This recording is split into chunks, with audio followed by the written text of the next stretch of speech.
My best workouts have been when my mind and body were working perfectly together. They were functioning as a unit. My mind was taking my body to places it hadn't been before. I was able to push, be stronger, and get more out of those workouts. And I will say, I know those days are only a result of listening to my body and knowing when to take a step back.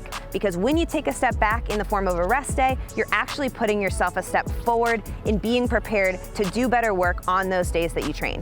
Here are 3 scenarios that I use to decide when it's time to take that rest day. And I do want to start by saying that a rest day in this case is just going to be a day when you know your training will not be productive. It would not be adding anything to your ability as an athlete. Sleep, one of the most important parts of our lives, and even more so for those of us training.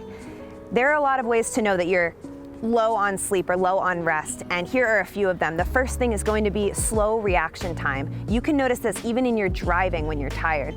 Slower to turn your head over to look at your shoulder if you're going to change lanes. Slower to brake when a car has its brakes on in front of you.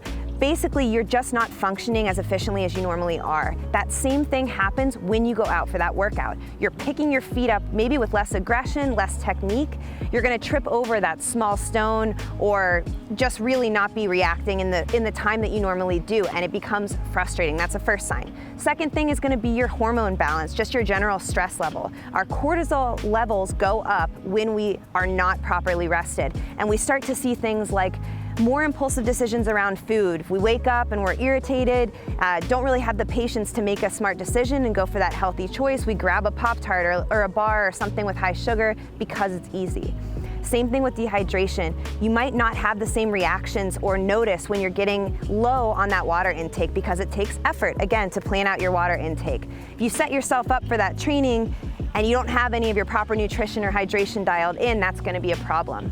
Lastly, with that slow reaction time, those higher stress levels, you're just gonna be frustrated if you do go out on that session because you're not performing the way you normally do. If you were to go for a track workout and you're supposed to perform at a certain speed for 10 400-meter runs, and you look at after the first 2 and you're not even close to your number, you can't blame yourself, but you can blame that lack of sleep.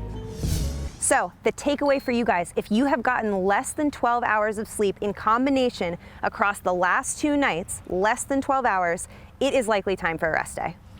The point of all this hard training is to break our bodies down to then build them up to be stronger. That's how we become better athletes. It's how we become stronger athletes. But after a high volume or enough days in a row of very tough workouts, and I'm talking a hard run or a heavy strength session where you maxed out a back squat, or something where you just really got that heart rate up a number of times, you couldn't speak during the workout at certain times. You know those workouts that I'm talking about. After, I would argue, 5+ days in a row of that, you need a rest day.